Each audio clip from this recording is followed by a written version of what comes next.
Welcome, everyone, to Hit the Limit Break podcast, the podcast that steps away from the daily news cycle of the video game industry, that looks at the puzzle of the video game industry's future by speaking with those that are crafting those puzzle pieces. My name is Tom Caswell. I am joined here today with the studio head of Obsidian, Feargus Urquhart. Feargus, how are you today? I'm doing well. This is the very first episode of Hit the Limit Break. You're our first guest. I think you're kind of the perfect person to speak to what this podcast is about because of your tenure in the industry and because you're still very active. You have so many games out right now, coming out. It's nuts. So we're going to get into all of it here. Before we speak to some of the stuff that's more particular to you, I want to ask some questions, just 5 questions that I'm going to ask pretty much every guest.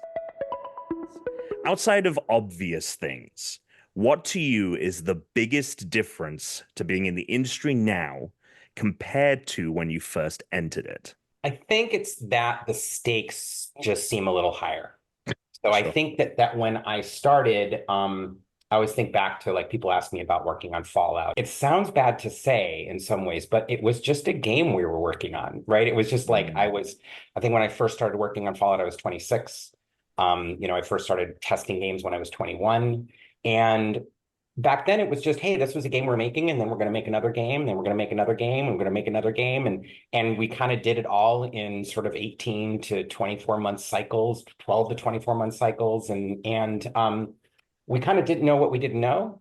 And so really that's what it was. Today, it's just because the games are so expensive to make when you're working in the AAA space. That, in a nutshell, is the whole reason why this podcast exists. So what a great answer to kick things off with. If you weren't in the games industry or a gamer, how would you be spending your time? I've been doing this since I was 21. So like before that, I guess I had a paper route, or kind of like I had a paper route, and I worked for Domino's Pizza. So I've never really thought about kind of what I would do. And I mean, if Franchisor and Domino's. Yeah, no. So I can tell you what I do think about, like, when I retire, which is a while. And it's still games, but it's maybe tangentially different. I always thought about it to open up a tabletop game store. Excellent. I was super into 40K when I was younger, and Hell yeah. D&D and all that kind of stuff. And so I think that's what I would do if I was not in the electronic video game part of all this. Feargus Urquhart's tabletop game store is one I would make a trip to go to. Is there a game, or what is a game that you've played recently that is indicative of what you believe to be the future of video games? I often, when we think about revolutionary games and evolutionary games and all that kind of stuff, I just kind of always think about, I want a game that puts me in a world, right? And it puts me in this, it puts me in a place, and I literally like everything around me recedes, right, back. And I was really impressed by Hogwarts.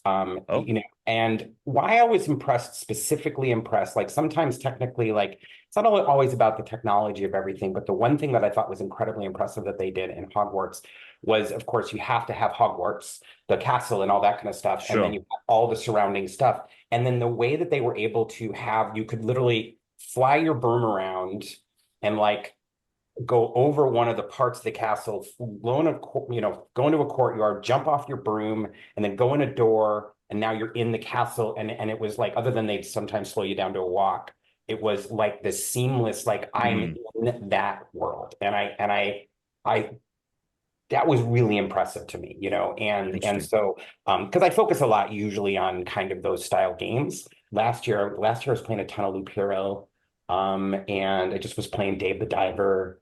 And I played a lot of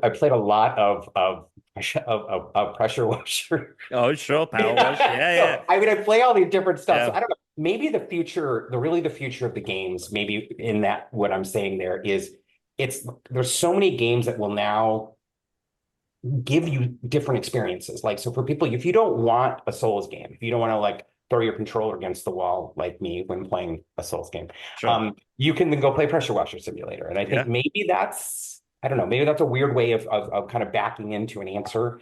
I think that's the future. I think that the kind of weirdness and these like new niches of genre within subgenre within Mhm. subgenre is, and like the power that those can have, and the whole and the audience that they can find Mhm. is totally, when you were first in the industry, Mhm. the variety of games comparative to now was a lot smaller, and now you can really find a game for kind Mhm. of any experience. So yeah, and I mean that is a part of, I think, what we're seeing in the industry is these games that kind of come out of nowhere that you would never think or dream Mhm. would be as popular as they are, and they Yeah. come out and they just absolutely dominate the conversation. If you could pick a video game you've already played Mhm. and wipe it from your memory to experience it fresh, which game would you choose? It would be the first Civilization. Oh, I think that would be mine. And because it's easy, I could say like Ultima for me. I could say Ultima, and I could say Wizardry, and I could say that kind of stuff. And it's not those games didn't mimic like the pen and paper RPGs that I was playing at the time. And I do remember like Wizardry incredibly fondly and stuff like that. Um, but like I don't know why, but Civilization, that first version of Civilization, it was like taking this whole sim of a world to, you know what I mean? Of everything like I don't know how I could have played that on a tabletop. mm, You know what I mean? And it's yeah. so it finally created this thing in which really I could now take, from the, people taking, basically from the very basics of settlers making a little town all the way, to building the spaceship. And I think that experience of like of awe at being able to do that, I think that would be cool to get to go back and do and experience again. We'd probably have to wipe Civilizations 2 through 6 from your mind as well, but I mean that, yeah, exactly. Yeah. the whole Civilization All the franchise, civilizations, yeah. any Yeah. spin-offs. So the whole reason this podcast exists is Hmm. because there's things happening, Fergus, in the industry. Hmm. And I think that things are happening very quickly, and they're going in a bunch of different directions. And part of why this podcast exists is to kind of figure out which direction we're headed, what Hmm. the industry is going to look like. There have been previous tumultuous times in the Yeah. industry, but do you think the time we're currently in, and a recent history, is the most tumultuous time in the gaming history, that in the gaming industry that it has experienced? The one that was almost like the scariest to me, and we kind of it resolved itself somehow, and it didn't. It maybe could have had a bigger impact than it did at the time. Was sort of it was in the early 2000s, which was the death of PC gaming, right? And Mm, so for me, like I've always been a PC gamer. Of course, I play a lot of console stuff as well. And it was this, and it's kind of I mean, people know that it happened, right? And people in the industry for a long time, but like you go back and there's this conversation. I mean, and funnily, I remember this distinctly. Like as I was telling you earlier, I was hanging out with Greg Zeschuk yesterday, and I remember distinctly I was up in Edmonton, and me and Greg were walking down the street near BioWare, and we were talking about like, obviously they were working on Baldur's Gates, or they'd come off of that, and now they were kind of going on to their next stuff. And we were kind of working with them, and I think at the time we were working on like Icewind Dale 2 and other things. And it was like, is this just like all these games that we were going to be making? Are we just not and like not anymore? I mean, like it was sort of I mean, again, this is not to say that it is not in any way to take away from everything going on in the industry right now and all the people that have lost their jobs and things like that. But that was a pretty, I can't get the right word out, but it was a pretty existential, like, what's going to happen, right? And yeah. even at Interplay, I was sat down at the time by the person, by Brian, and then actually the next guy running Interplay, and saying, well, you're distinctly mostly a PC group, and that's Right. not like that. I mean, I'm like, yeah. And I'm like, No oh, future in that. yeah. Like, Yeah. I'm like staring at a wall, right? Of like, does this, like, what do we do? And we'd start to make changes, and we were working with a group called Snowblind Studios on Baldur's Gate Dark Alliance. And that just happened. It wasn't like some strategic thing. So yeah, I think that was Interesting. another time in history, which I think was pretty scary. And it was pretty scary for a lot of us at the time, particularly if we were focused on PC games. It's wild to, you know, think about that and I'm sure that that might give you, again, part of the reason why I wanted to have you on this Mhm, podcast is it probably that experience probably gives you a lot of perspective as to what we're mhm, experiencing now. Not only do you mention the PC side of it, but Baldur's Gate, we just mhm. had three come out, Yeah. be not only one of the biggest games of last year, but personally for me, if I was to answer that question of the most future forward game that's been released, that to me, the RPG systems in that kind of blow my mind and make me think about what's possible in the future. Like those things have thrived and are like the space in which like gaming is kind of thriving right now. And so, to think back 20 years on it, it may have seemed like it was all going to go away. Mhm, It's part of, because I don't think the industry is going to disappear, despite what it may feel like on any given day. And that's why I want to kind of take a step back from the news cycle, because we can, like I said, kind of piece this puzzle together. And so, what might be failing right now might be a massive success in 10 years, and something's going to come fill the void. Things are going to change. So what very pertinent, I would say, answer to the question. You did bring up Baldur's Gate. mhm, You worked on the original. Like mhm. I said, Baldur's Gate 3 has come out. Is that did you get a chance to jump into that game last year, So or this year? I played some. So I haven't done, there's been a lot going on. Sure. And so I had a lot of stuff to play. I really appreciate like what what Larian went and did was just to go Hmm. and, create that thing of just, be honest, go do what you want to do. You interact with the companions, have them be, the companions can be very mercurial in a lot of ways, and they Hmm. can be very, have distinct personalities. And actually I looked at that, I looked at a lot of them doing that stuff, and I actually look at it as like I want to take a lot from that and compare that to what we've been doing with companions. And so that's a lot of what I've been trying to do with, and what we've been talking about internally about Baldur's Gate 3. On Baldur's Gate 3, I found an interview that you did over a decade ago saying that in 2008, Obsidian had a shot at Hmm. making Baldur's Gate 3. It never materialized, and here we are a decade later. Right. Is there kind of like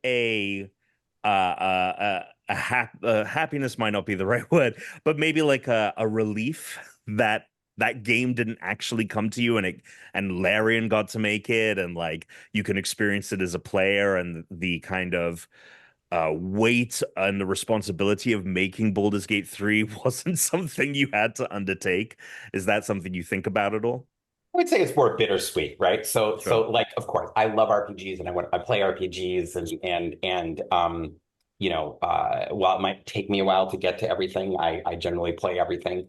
Um, and so it's awesome to get to be able to experience Baldur's Gate 3 as a player. But the second part is I love making them too, right? And a good part of my, late 20s was spent, working with BioWare on Baldur's Gate 1 and Baldur's Gate 2. I mean, an immense amount of my time, and we all enjoyed it. Hmm. It was just, we were just talking the other day about like, again, I was hanging out with Greg, and he was telling someone a story about how towards the end of Baldur's Gate 2, I flew up just to kind of, could flow up to kind of like, help out and, see what's going on and all that kind of stuff. And Greg and Ray pull me into an office and they say, so we're going to fire the producer today.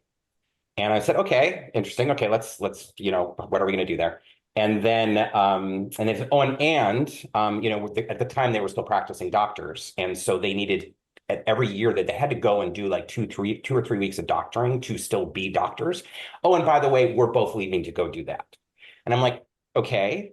There's All so right. we're really hoping that you could stay longer and be the producer for a while. I'm like, okay, so I got to spend a lot of time during that period on Baldur's Gate 2. So That's funny. I mean in my playthrough of like Baldur's Gate 2, I think I had 175 hours or something like that. So Mm, I love the games, and yeah. so getting to make that was always something that I'd hoped to do and be able to do just because of like just I always want to make them. I mean, I guess that's the end of like you give me something like a Baldur's Gate, Icewind Dale, I don't know, Teletubbies, whatever it is, and you know, and I'm like, I want to make an RPG of that, and so that's why it's Okay. bitter, right? Is that great to be able to play it, but I'd also would have loved to make it. I getting the Teletubbies license might be a bit difficult in 2024. But that's that, that I'm sure you'd make a great game of it. So obviously you have Avowed coming out, but it's not the Mhm. only game you guys are working on, and you Yeah. do have a game that you're consistently kind of working on with Grounded, this kind of Honey, I Shrunk the Kids Mhm. style survival multiplayer experience.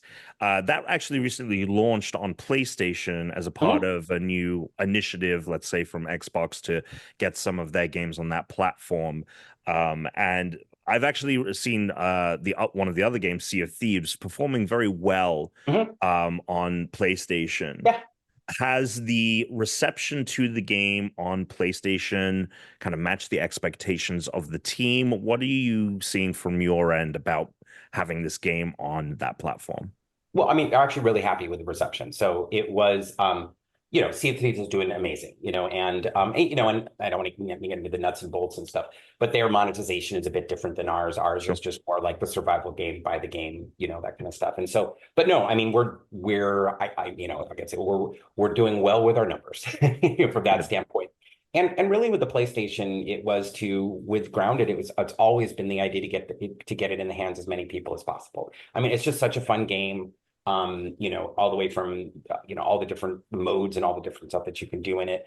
I mean, the one thing, the shared save system, I think was always an incredible thing that I think sometimes got understood or underreported, or we didn't even always do a good job of explaining how it works, where even like Phil Spencer has a shared save with 10 friends, that they go in and they play and all that kind of stuff. And so it was really cool to be able to like bring more people into that. So it Yeah. doesn't matter whether you have a PC or a PlayStation or a Switch or whatever, you get to participate in. You've got Avowed coming out this fall.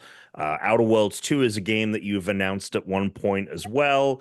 You also have little projects like Josh Schroyer's Pentiment Mhm. happening in the background. I don't, correct me if I'm wrong, I don't think Obsidian is a massive studio with Mhm. hundreds of employees. How do you manage to juggle this many projects at once? We're very fortunate to have people who have been in the industry for a long time, have great vision, and hold people to that vision. And so that allows us to do a lot of stuff, I guess. A lot of it is to focus on content versus lots of technology. If you're not saying, okay, we need 40 people on technology on this game, no, we're going to use Unreal. Like Grounded's a great example of that. It shipped with 13 people, right? And it was able to do that because they said, well, we can't go rewrite all this stuff in Unreal. We just have to use Unreal as it. We have to go with what Unreal does. Hmm. And that goes back to us focusing on content. And if a majority of our teams, and I don't know, 70%, 80% of our teams, maybe more, are focused on content, that's a lot of people making content. And so that's, I think, why we're able to kind of do what we do. That's really fascinating to think about. As someone who has never made a video Yeah. game before, but thinking about the delineation between the teams, and Hmm.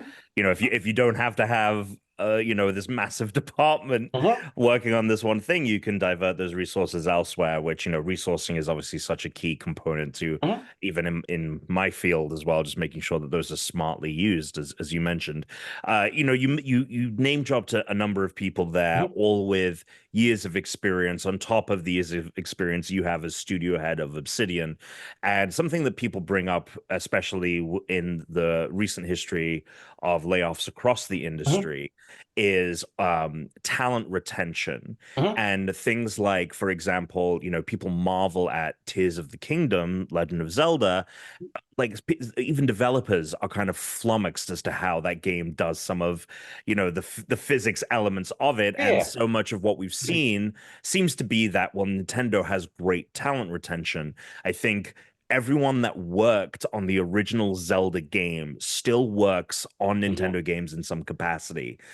um is that something you feel is very important to not only just what is happening at what you guys are doing at Obsidian, but the industry in general, how important? What are your thoughts on retention? Is there a concern from you about a loss of talent and skill and ability, and not returning necessarily to the industry? I mean, all I try to do, or all we try to do at the studio, is try to just be consistent about like these are the kind of games we make, But then we also, of course, we have the smaller games that give people a break from the bigger games. But I Hmm. think the thing is when we are like we probably see the worst retention about when we're not being clear about what we're making, right? When we kind of say, oh, we're going to go make a thing. Yeah, it's an RPG, but there's not clarity on Mm. it's going to be 7 companions and it's going to be 6 regions and we're going to do animation this way and stuff like that. And it is something that's been in my head for a while about, I'm wondering if there's a bit of a thing going back probably starting about 10 years ago and then flowing into COVID where we started to see a certain amount of like the I'm going to say the older core group of people that had been making games for a while retiring or choosing to leave the industry and things like that. And I think that created a vacuum of experience. And at that time, we started getting these, and sort of a much more use of these off-the-shelf engines like Unity and Unreal. And so you have a lot of people then coming in with the experience with those. They know how to make a game in that, Right. but they didn't necessarily know how to make one of our games in that, right? And then it has created Sure. sort of like a lot of more chaos in how we've made our games than in the past. Interesting. And I think that's created a lot of sort of like unhappiness and frustration and also where we did a poor job of saying no, we got to make our games the way we've made our games. And it doesn't, of course, it changes, right? You can't just always know we're gonna, the way that we made it in the Fallout 1 engine using Mapper. No, that's how we're going to place everything. It's 2D, Fergus. Yeah, whatever. And so we have to keep on moving forward. But I think there's some core elements to how we used to manage games that we have to continue to manage games. And it's just, and I think that has added into frustration with people in the industry and even at Obsidian where Mm. it's like just not providing that clarity I think has hurt our retention at times. And it's definitely something I've been looking at. That's fascinating to think about, because so much when we have these kind of stories of games in development hell, Mhm. or they come out after years, and you look at it and you're like, that game is completely different from the game at the first preview. When you start reading these backstories of how these games are made, so much of the kind of issues, it seems to be that lack of clarity, and Yeah. people working on something for months and months and months, and then it all gets scrapped because the main producer or something has a new idea and it's like, we're not going to fucking do this, Yes. and come in with a new idea. And so for you to say that, like, that's something that's at the forefront of having that clarity and extending that clarity to your team, that is certainly an element that seems to be, if more places practice that, we might be in a bit of a healthier industry. I think so. During that answer, you did bring up Fallout, and obviously Fallout, a franchise that you have Mhm. also worked on, another massive hitter in the RPG genre, Mhm. and it has had somewhat of a resurgence recently thanks to the Fallout TV show on Prime. And I'm Mhm. curious if you had a chance to watch that at all, and if so, what your thoughts on the show were. Yeah, no, I got to watch it, and Excellent. no, I thought it was super cool. I almost like harken back, when I get asked about it, I always harken back to when I got asked. I don't know how long was this?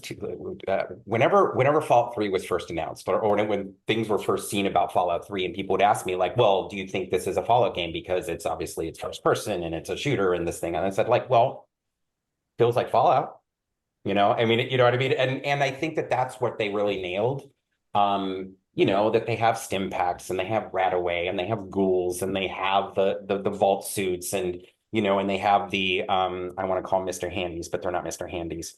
The But Mr. Handy is like one of the names for Yeah, it, yeah, yeah, right? like Is that what it's the called? robot, Yeah, and the robot the that's in orb. the where that like is going to cut her up, Yeah. and no, so I mean that's what it is. It is a Fallout is just is it's a place to put stories, Mm. right? And it is not about any one specific story. It is about this. It is like I mean I often use Law and Order as an example. Like Law and Order creates this box to go tell stories, and there's rules, right? And you follow certain follow rules, and because then that's what connects it all, and it's what that's what keeps it together. It's like whenever we used to make we were always really good at making games and other people's IP as well, just because it wasn't our job to go and put our butt print on it. It was our job to service the IP the way that fans wanted it serviced, right? It wasn't us. It wasn't for us to go create something new within it. Like when we're making a South Park game, it wasn't to go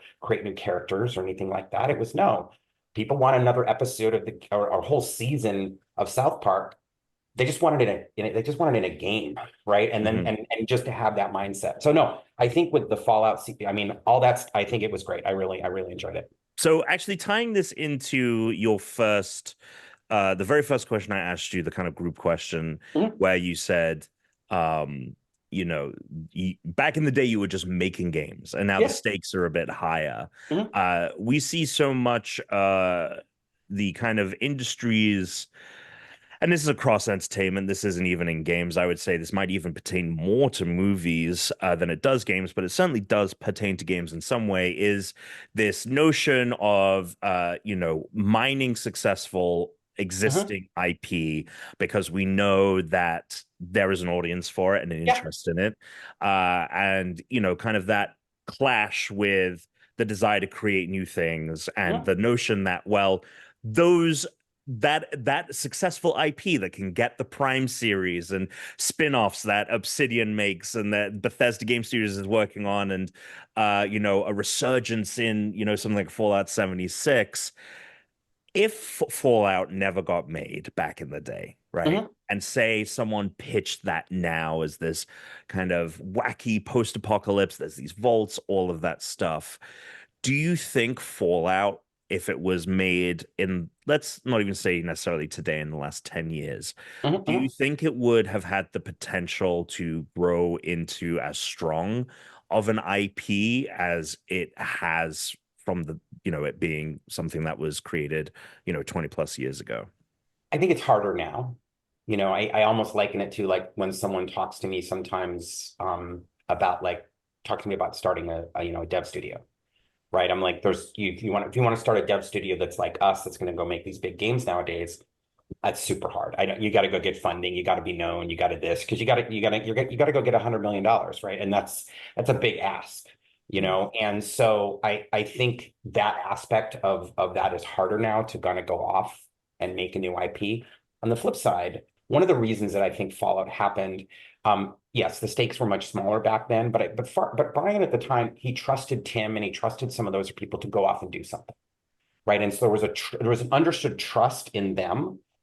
It's sort of like with Xbox and us. Like if we were to go to them now and say, that's why Pentiment and Grounded, the stakes were smaller on those, but still we could say to them, like, we want to go and do this thing, and explain to them, but they trust us, right? And we're going to ground that in like a game that makes sense. The setting is one thing, but then what the game is going to do is a different thing, right? And as long as we can sell it from the standpoint of it's going to be a game you understand, it uses it uses a monopoly guy to sell the abilities or whatever, right? And and so I do think that that's the opportunity is there. I think other opportunity you see with a lot of like again, I mean, talking about Unity and Unreal, those we didn't have those technologies. We had to build everything back then. It was a pain in the ass. And so, I mean, you have small teams that can be that can go and try things, and then we see new IP come from there, And so it's harder, but it's different, right? And I think there are different opportunities, and I think that there are a lot of teams out there that are trusted to go and create new IP. It does take someone to go, let's push that boulder up the hill, though. I mean, like Yeah. I do know that if I talked to Xbox and I said, hey, we're going to go make some new wacky IP, it's all people with cauliflower. They just fight with cauliflower. They're like, Great, okay, great pick. why? Sure. And so I have to go and make that happen. But I do believe, and I don't think this is different at Sony or Nintendo or other places where you have teams that are trusted that can go and do these things. Great. The next big game from Obsidian, Cauliflower Fighter. Yeah, excited about it. Obviously, before we move off from Fallout, you worked on and Obsidian works on a little game called Fallout New Vegas, Mhm, which, spoilers for anyone that didn't finish the Fallout TV show, got a little tease mhm. at the end of that. I'm not going to pin you in a corner and ask you, is Obsidian making Fallout New Vegas 2? If you want to, say that you are, that's great.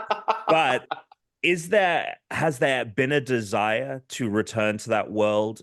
Is that something that could potentially happen now that Microsoft kind of, has everyone that would necessarily be involved in that under the umbrella? And has there been maybe uh, uh, a little more scuttlebutt since the success of the show and since the resurgence of, I'm sure you guys saw new sales of New Vegas after the show. Yeah, I guess just like what is you personally, where your kind of like mind head state is. Where's my head? Fallout is very dear to me, from the standpoint of like I put an incredible amount of my own time into Fallout, right? I wrote dialogues, I designed maps, I was a lead designer in Fallout 2, Fallout New Vegas, and that was, back at Black Isle. And for Obsidian, it was an incredibly important game, not just from the standpoint of like how much people love it, but it got us to make a big open world game, and we learned a lot from it. And so I think it's just it's important to us. And Fallout's just fun. I mean, that's why the series Yep. did so well. It's so silly. And so for me, I would love to make another Fallout game. I always answer. I always say that. I never back away from it. And we'll see. I mean, that's the best thing I can say there is No, we'll see. totally. And but if that opportunity comes out, I'd love to do it. Xbox has so much IP now Yeah. under its umbrella. Yep. Uh-huh. And I'm sure there are opportunities for you to maybe go up and say, "Oh, we'd love Mhm. to work in this." Is there one Xbox IP, not Fallout, that you kind of would look at and say, like, Obsidian would be a good fit for this, or I personally would Yes. just love to work on this IP? I love Shadowrun. I think it's super cool. Okay, awesome. And so I mean Hell yeah. it's always like within like 2 months of like us got inquired, I asked for the list. And this isn't to like okay, in some ways this is kind of making fun of Microsoft a little bit, but you'd think sometimes like we become a part of this, and they must have like these databases and these systems that like track all these things and all that kind of stuff. And so I just asked, hey, oh yeah, I'll get you that. I gotta go find it. And so it's just a spreadsheet Sure. that basically has a list of all the IP, which I'm Yeah. like, okay, hopefully this, I don't, so I think I got the latest version. And I looked through all the stuff. I mean, there's a lot of stuff on there. I mean, it's been a while since I looked at it, but it's a pretty incredible thing. And now you add in the Activision and all the stuff that they have. Which, And I mean, more than doubles it, you got to yes, imagine. Yeah. yes. And so, but yeah, if you had to pin me down on one, yes, it would be Shadowrun. Shadowrun is the one. I love that. I bought the book when it first edition when it first came out. I probably owned 4 of the 6 editions. But yeah, I think it's a super cool IP. Uh, that's a great answer, and obviously, I honestly think an Obsidian Shadowrun game Hmm. would slap. One IP that is, I'm assuming Obsidian still has the rights to. I don't necessarily know how this works out, but you guys made, I think it released the same year as New Vegas, a game that is beloved to quite a few people. I think is Alpha Protocol, which is maybe the most. Maybe other than Pen, well, I don't know. Obsidian has now a pretty varied portfolio of Hmm. games, but back when New Vegas was coming out, Hmm. Alpha Protocol very kind of different from what you guys were making. Is that something you guys ever think about dipping to? Maybe a remake or remaster of the original game? How much is this the first time you're hearing the name Alpha Protocol in the last decade? What are your thoughts there? No, we hear the words Alpha Protocol. I don't want to say weekly, but multiple times a month. So Phil and no, and Spencer being like knocking on your door, being like, when yes. is that Alpha No, and Protocol what's super 2.0? interesting is actually Alpha Protocol is available again. It wasn't available for a long time because of some music Yes. some licensing stuff. So Yep. it's available again, and on top of it being available, it was GOG did in essence some extra work on it in conjunction with Sega, and then they released that about a month ago, I think a month or two ago. So it's a Sega property. We don't own it. We just made it Hmm. for Sega. And so and so we kind of poke them and ask them every once in a while, what you doing? Like, hey, it kind of like it's more like it's often like these two ships passing in the night. Often when we have something like, hey, we maybe have an opening, they're thinking about something else. And when we're busy, they're like, hey, what are you doing? So yeah, we've never really gotten to a place with Sega to kind of really explore looking at it more. But it's absolutely on the list of like there's a short list of games that we would love to do more work in. And it's definitely one of those. So in an alternate timeline, Mhm. Obsidian has the IP, Alpha Protocol, a massive franchise. We've got the movie, the TV show, all this stuff. Um, Speaking of alternate timelines, that's one. There's an Mhm. alternate timeline where Obsidian made Baldur's Gate 3 and it came out. Mhm. We're already on Baldur's Gate 4 or 5 at this point. Yeah. What other alternate timelines are there that Huh. people don't know about? What other projects have kind of fallen through the gaps over the years that maybe you could feel free to talk about now No, because it's the interesting. Yeah, statute of yes. limitations is Yeah, up. because what I'm focusing on there when you as you're talking about it is the games obviously that got canceled and what that would have meant. And funnily enough, we actually, we've always joked around of like what we would call Alpha Protocol 2, which is I've always which I named Alpha Protocol. So that was the like I often get to be the namer of things. I don't Hell know yeah. why. They're It's great like names. It's a great name. like I named Baldur's Gate. That's one of the things I did as well. But I always thought the sequel should be called the Beta Initiative, right? That was always my Oh, that's so good. Yeah, and then three is yes, or Beta, whatever. Beta Initiative Gamma or something. Yeah, love that. So, but as it relates to because I think we go back and we had this really cool game we were working on with Disney called Dwarfs, Oh and my it was God, and it was yes. it was so what was different there it was a third person game and we'd not and I mean KOTOR is kind of third person and Neverwinter but they're not right this was an actual control the character third person and I don't know we felt it was going well Disney felt differently and it's okay it's what happens in the industry at times and It is the dwarves from Snow it White, was if I dwarves. Yes, recall. it was Yeah. like this precursor, and the whole idea behind it. We didn't come up with this. Is how it was pitched to us. Yeah. Is that the enemy in the antagonist in the game was then you basically exiled them, or I'm not using the right word, but exiled them to the mirror, and now that was the guy in the mirror in the actual Snow White and the Seven Dwarfs, and that was how that was how the game was Oh. to conclude. Um, but I think if we had been successful The there, prequel everyone has been dying to know. and Yeah. so if we'd been successful there, then we would have had a really a kind of more of an actiony third person game at that point, and obviously it would have we've done well with Disney, and that could have led to a different move. You know what I mean? Yeah. That is I a big multiverse jump, I think. correct. So that could have been very different. I think if aliens had been Mm. successful, and that one's always been the saddest one in that we were just, and I told Also you, now a Disney property. but I understand, and there's no shade on Sega for making the call that they did, but it was a hard game to figure out. We were kind of learning our ways as a developer in Unreal and all this kind of stuff at the time, and we kind of like we'd stop the insanity and we got the game under control, but it was just too late, right? They kind of had lost their kind of belief in us and at that point in time, and that last like the last thing we did, and I think that would have like if that had stayed, we now had this party, we'd have had our own Unreal party based action RPG action, almost like Mass Effect version of Unreal, and that would have led into something different for us as well. Yeah. So I think those two junctures could have been interesting as well. Well, you just mentioned two kind of big IPs, as I mentioned, both under Disney at this point.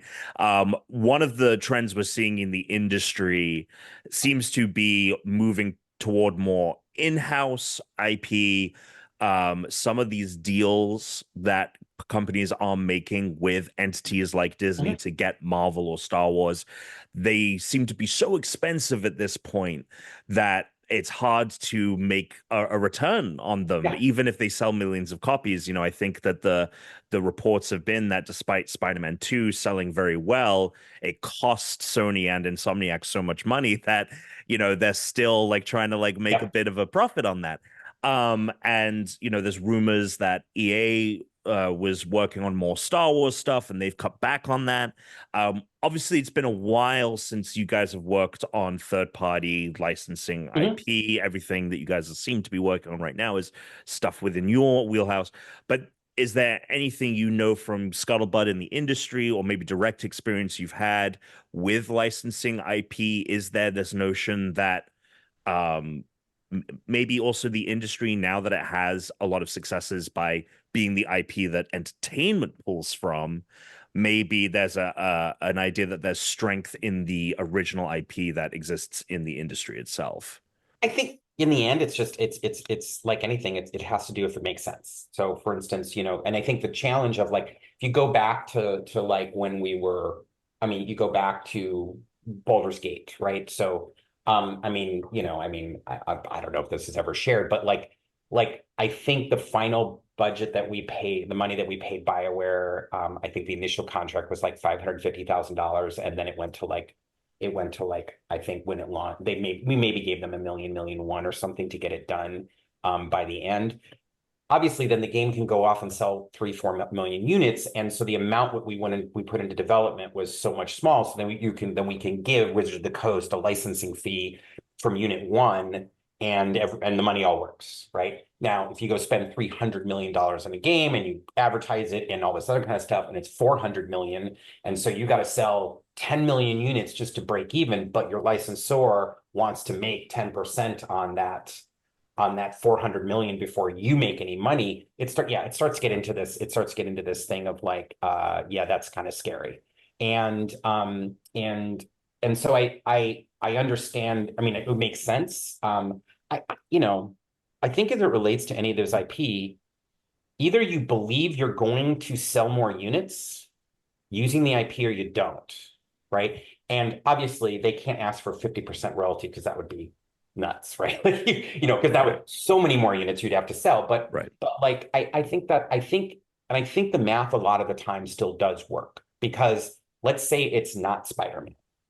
It's just some dude that doesn't have a web. He just shoots other stuff. And does that game sell the same number of units as Spider-Man? Insomniac's awesome, right? Yeah. So, but like probably not. Yeah. I mean, they So had a game called Sunset. yes. Sorry, they had Sunset Overdrive Yeah. that shares a lot of DNA with, Yes. swinging and jumping and all this stuff. Absolutely. And that is a game that has a cult following, but didn't, I Probably mean, didn't for sell various reasons, didn't probably probably didn't perform sell as 10 well. million, 10 million units, No, right? I don't think so. Yeah, so I think that's I think the thing is the end is just looking at it like either, and on top of it, it really is do you think you go make an awesome game in the IP? Don't just stamp something on it. Like Insomniac knew we're gonna go make something awesome. It was just like Yeah. a South Park. When we went and now we didn't pay for that license, that was Take-Two, and not Take-Two, sorry, THQ, and then The Ubisoft. whole story. The The whole story. whole thing.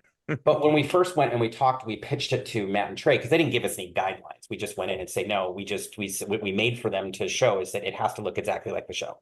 And they're like, yes, you're right. I mean, they're basically like, we were seeing if you were going to get there. And so, and when you do that with an IP, then even if it's going to cost a lot, like I mean, you just have to be smart about the money, but like I think there's still a place. I guess where I'm getting at is I think there still is a place, and but I think the mistake maybe some people do, and this is not me saying that about Spider-Man. Yeah. It's just where they just take an IP and they try to stamp it on something and just say, this is, I don't know, this is Forza with NASCARs. I don't know. I'm saying something Sure. stupid. Yeah. You know what I No. mean? But I mean, It has to and come that from was a fine. place of originality and Yeah. creativity. No, totally, Yeah. absolutely.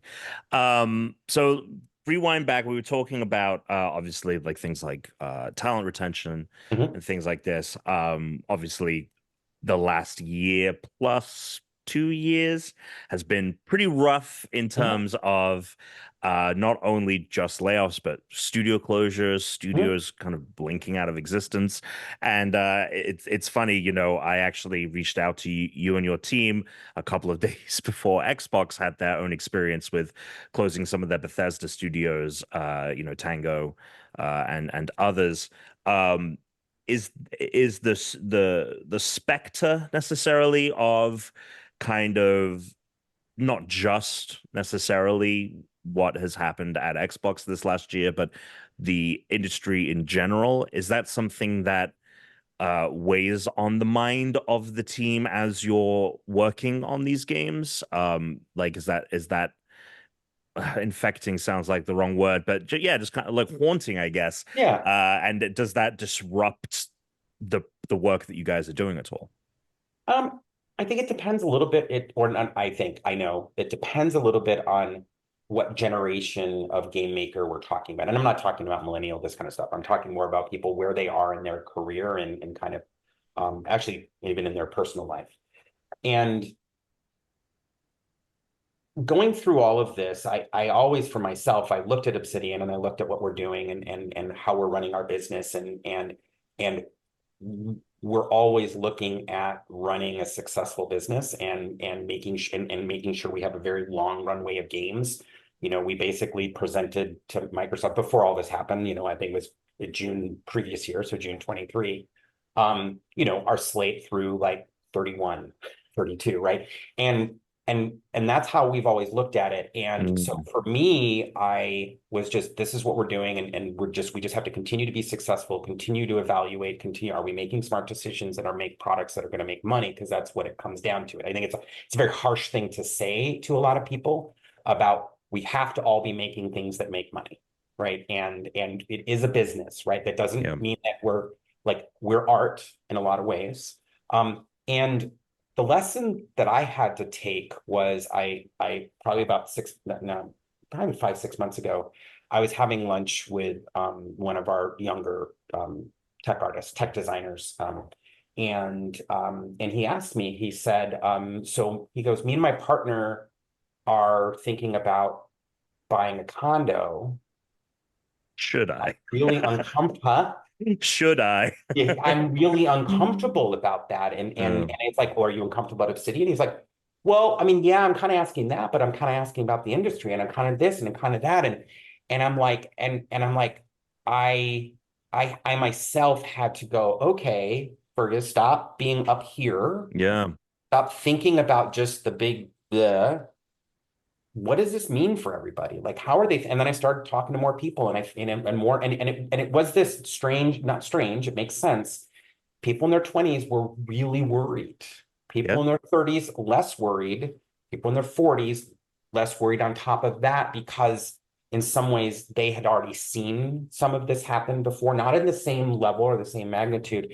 And they'd also been with us longer, and can see that like how we adapt. But for people, yeah, I think earlier in their career, the effect of all this was I didn't realize at the time how much that was affecting everybody. And we kind of, I mean, particularly after the Xbox stuff, we've had a couple big we do a company meeting every month in which we spend an hour and we show projects, we show what's going on with projects, and I talk. Probably too much sometimes. And but we dedicated like half of one to just let's talk about this, and we did. And then we dedicated another one that was actually 45 minutes of the hour, and we just talked about it. And I listened to what everybody had to say, and we talked about what we're doing and how we're doing it and things like that. And I realized a big part of this was like we need to talk about it more, so people realize that I am thinking about it and Right. everybody else is thinking about it. And I don't know that there's a solve for what happened. I do think we're not going to see the same level of what happened in, 23 into early 24. And maybe I'm being too optimistic, but I think we've gotten to a better baseline. Hopefully. Um, Yeah. but I think that's my big thing with it is just being more cognizant of like how people, even though I think everything, I'm like very focused again on like, this is how we're going to stay who we are and keep on moving forward, that this is personal to people's lives. No, of And, course. and should they buy a condo? Should they get married? Should they have kids? Should I get another dog? And we all need to be thinking about that. I mean, it's a kind of come full circle with the top of the interview. You talking about you being kind of at their age, their position 20 Mm-hmm, years ago, thinking mm-hmm, that PC gaming was going to implode. I'm mm-hmm, sure that they have a lot of the same mm-hmm. emotions that you probably felt at the Yeah. time. So you're probably pretty well suited to be able to have that empathy toward their situation and mm, do your best, I guess, to hopefully assuage some of their concerns. So that's it's fascinating to hear. And I think another important element of retention is when you have experienced people, not only are they bringing obviously immense talent and knowledge, but they're bringing this kind of resilience of being through Mm-hmm, the highs and lows of the industry and being like, look, like I've been through tough times, we'll get mm-hmm, through it.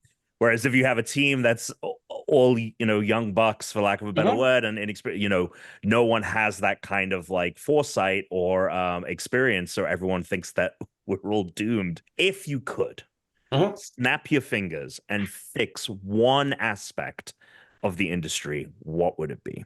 How people are educated at the universities and the trade schools on how to make games. Okay. I think some of them do a good job, but I think a lot of them are not really preparing people for how to really make games. I Mm, think there are ones that do great. I think SMU with the guild hall. In the past, we used to hire a ton of people from there, and it was like hiring a person who made games, even though they would never made games before.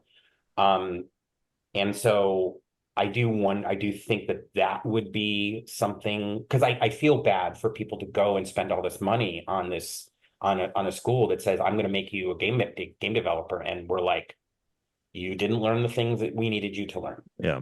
And so I don't know. I'd probably fix that. What are people missing, do you think, when new college graduates come to you Yes. guys to do stuff? I think every single one of them, it doesn't matter what you do, you have to know how to program. And I don't mean just, I mean, you have to know whether it's Python or Java or having been, even though if you're an artist or a designer writing narrative, dialogue, you have to program. Um, you have to understand game engines more than you can just make something work in them. Like you have to really understand like games, like all we're trying to, we create these incredibly complex worlds. And if we try to make a complex world complexly, it's a disaster. And so how do you simplify the problem down to the fewest moving parts possible? And if everybody had that concept in their head, and it was almost was an answer that I was going to give you a little bit earlier, actually, which was when we were talking about when we were talking about like being better about how we made games and clarity. Mm, You had said like, you had said, which absolutely happens, like some lead producer, game director comes in and says, no, we're going to have purple unicorns now. Not that what you said, but it just is an example. The clarity more though is to say, hey, I know it feels like it would be great that we have 19 different rigs, which are the skeletons that we put different creatures on. But supporting 19 different skeletons means we need to have 200 animations for each 19 skeletons. So are we blowing our our animation budget for conversations because we have 19 skeletons mm. versus could we do this with 6? And if we could have people, a lot of the kids coming out of college understand that that's how we make incredible games is by like, how do you do the most with as little as possible? Because then we can invest. It's not just because we can make the game cheaper, because that's not it. It's more of it means that we can then invest in other, we get the time and the ability to invest in other stuff. I think an industry thing that I don't have an answer for, and it is this thing of like $70 for a game is a lot, but we're spending $150 million making a game, right? And so I don't know what the answer is there, and I don't know how to fix it, right? But there's something there about there's some graph, something about how do we get to this point where it does make more sense about how many people, and this isn't a plug for Game Pass or anything like that. Sure. It's more of a of that's it's starting to get into a lot of money for people, and how do we balance that with what it really does cost to make games? You know, you actually tie into another question I have written here. You know, obviously Xbox's big unique thing that they Mhm, seem to kind of rabbit they pulled out of the hat in the kind of middle of the Xbox One generation when things weren't looking so good was Game Pass, and that mhm, hat is a very there's a lot of complicated elements to mhm. that and Yeah. emotions and things like that, but that is a different, obviously, kind of a revenue driver. Mhm. Um, can you speak from your perspective on Game Pass, digital subscriptions, digital only, like trying to tie it into that thought of how do we fix that? Do you think that that is a model that can uh, kind of turn the tide? Do you think there's issues? You know, just kind of general kind of subscription model No, thoughts I without think it getting is. yourself in trouble. No, no, no, no, no. I mean, I get in trouble all the time. I mean, Good, good, good Shailene should know trouble. that. Not always. No, no. I think it's like a lot of things. Like even when we were talking before about like the cool thing about the industry now is that a lot of people have a lot of different options as it relates to the style of game that they want to play. And you had said like, in the earlier days, there just wasn't as many options. And so you couldn't kind of target yourself as a gamer, I guess, in a lot of ways. I think uh, for some people, Game Pass makes 100% sense. Like this is the game. They're not necessarily going to deep dive to certain things. They want a broad thing. And I mean, it's almost like, just use the example of like of Hearts of Iron 4, right? Where like you can go spend $300 on all of the different expansions for Hearts of Iron 4, and that's you as a player. That's not going to be in Game Pass, right? That's not a Game Pass thing. So I think Game Pass serves people. I think there's other styles of gamers that they want to be a gamer in this way. There's other people like, well, I'm not going to play more than I have a Switch and I have an Xbox and I kind of, I'm going to play some of the big stuff. I'm not going to play any of the small stuff. And I think people do the math and they figure out like what makes sense. Like I'm horrible with all of my British TV subscriptions on Amazon. And basically I subscribe and then I cancel Sure. immediately. And I do that so that I can then have the month. So if I'm not watching for an extra 3 weeks on the end of the month, um, I'm not spending that money. So I think in the end, I think people, it's going to get to a place where people, you know, they're going to engage the way that they want. And I think there are some things about like how the subscription services work. I think people do have a problem with like, do I buy DLC for a game that's in the subscription service? Right. Right. So I think we haven't solved that yet, Mhm. because like, well, currently I do own X and I want to buy the DLC, but they may take this out of the service. Yeah. And like, I think we actually even have a hard time communicating sometimes about how, no, if it's a first party game, it's never going to leave the surface. But I don't know, people I think have a hard time either knowing that or trusting that, just because. Yeah. And so, yeah, so I think there's a lot of little things that we just have to like figure out about, what does make sense. And on the, a lot of what you said speaks to obviously the consumer side of it, Mhm. but on the developer Mhm. side of it, do you think it constricts development? Do you think that it opens up new opportunities in development, or it's just kind of same, where the train keeps moving regardless of how Yeah. people are buying the game, Mhm. subscribing to the service, or things like that? Um, I mean, I kind of already said one. I mean, it does make us think about DLC, Right, yes, of course, from that standpoint. which is very And interesting, and I'm very yes, curious as to. so there's I mean, that, things and like I don't have an Ubisoft. answer. Yeah, I mean, things like Ubisoft. I don't know if you know this, but like Ubisoft Plus, their subscription service, you get like the gold edition of the game. You Yes. get Yep. everything Yep. in that. So that's been their solution, and That's their solution. so Yes. yeah. Anyway, Yeah. And And so, I mean, from a development standpoint, I mean, it does make you think a little bit about like, and in some ways this is good, where since someone can try your game, because that's like in essence what the subscription service becomes in certain ways of like you can demo all these games because you get them, right? So like, okay, well, if they demo my game, I want them to play it, right? Yes. So how do I think about the startup of an RPG so that if people are inclined to want to play an RPG, that they will then go play it? I always use a very total exaggeration of like how we never thought about this in the past between like when we were making the Infinity Engine games with Icewind Dale. Like when I think back now that we just sure this is what people are going to do. They're going to go make an entire six-person second edition D&D party before they can even play the game. Like, of course, people are going to spend the 2.5 hours, 3 hours to go. Like, why wouldn't they? Yeah. I mean, even in then Icewind Dale 2, we even did that thing. Oh, people didn't really like that. So we actually made pre-generated parties. But moving that all the way forward to today and Game Pass and looking at our games, like how do we give them enough depth and enough things that they can do, but also not like have it be kind of a slog, Yeah.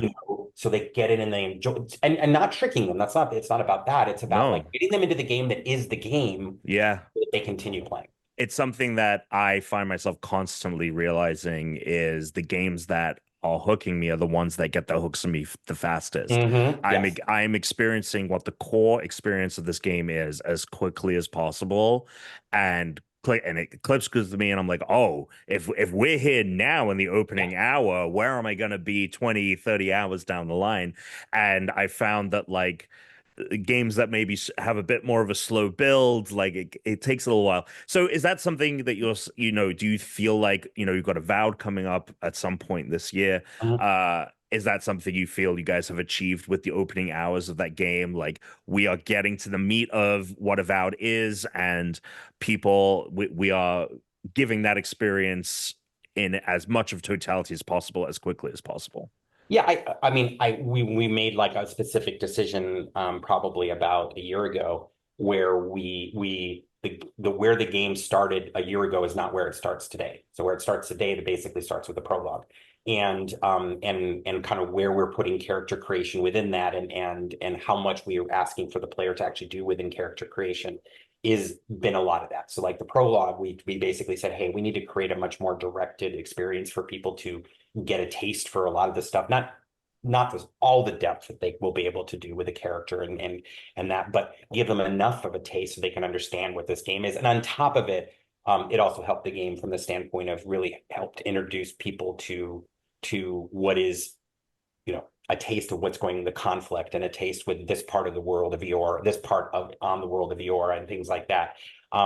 So weirdly thinking about that as it relates to that actually, I think helps the game, whether it's a Game Pass game or not. Yeah, of Um, course. Yeah. and so, yeah, but definitely in this case, we did make changes specifically because we wanted people to get in quicker, and not just hit a wall of like too much exposition, too much this and too much that. Outer Worlds 2, a game you announced quite a few years ago at this point. We haven't really seen anything from it. Anything you can give us on an update with where that game is? So it's going really well, and it's always very easy for us to say that, because that's what we should say when all these whatever asks the question. But no, it actually is really I'm really impressed with the team. One of the things that we were able to do a lot with is while of course whenever we have a big game being made, that the studio gets together and we figure out how to ship a game like Avowed so we're not we're making sure it's everything that needs to be. We try to create a pretty good, not a wall, it's a semi-permeous membrane, I don't know, between Avowed and Outer Worlds 2. And so we're really able to support that team. Luckily, the lead programmer is the same lead programmer. Leonard Boyarsky is the same creative director. Brandon Adler's, game director. Matt Singh was a tester on New Vegas, and he's the head of gameplay and content. And so we were very lucky in that we have a lot of people on that game that get it and worked on the first one and worked for us a very long time. And so I've actually been really impressed. We had a really hard time at the studio in COVID and we got acquired. We're figuring out how to be acquired. And then we and then COVID happens, and we're trying to get Outer Worlds done, and we're trying to get the DLC done, and we're trying to move the Avowed forward, and we want to start again on Outer, want to get an Outer Worlds 2 moving, and Grounded's moving, and Josh is working on, and there's just all this stuff happening, and to be honest, we were kind of a crappy developer for about a year and a half. And so, and it took a lot there was talk of, do we stop work on Outer Worlds 2 and just throw the whole team on Avowed? There was talk of well, should you do that? Because Grounded wasn't early access yet during some of these conversations. And I appreciate Microsoft and the teams and everybody, and that we kind of, we said no. we will get there. We will get there with all these games. Are they going to be on the timelines that we originally thought? No, but we're going to get there. And I think that's been proven, right? Now is Grounded turned out awesome. Pentiment turns out awesome. Avowed is going to be great. Outer Worlds 2 is looking incredible, and then we have a base now of everything we're now done with Avowed and Outer Worlds 2, with how we use Unreal and all the tools that we've been developing for years and years to go off and make games, make the whole next generation of games. I'm glad you guys found your footing after what I can only imagine must have been very tough. And it sucked. To know that all of these projects are really coming together, and Outer Worlds 2, another game I'm very excited for. So it sounds like Obsidian is in a really good position to thrive. Fergus, I really appreciate it. Thank you so much for your time today. Good luck with Thank you. all of the releases and the rest of the development, and getting getting Avowed off the ground. We'll maybe have you on again in the future, and we'll look back and see where we are then. So thank you very much, Fergus. No, appreciate it. No, it was a great opportunity to talk about these things. I learn a lot, and even in these conversations, sure. And so I often appreciate sort of the longer form conversations about stuff, and not just focusing on the sound bites. Yeah. So no, I totally appreciate it. It was a great opportunity to do this. Thank you.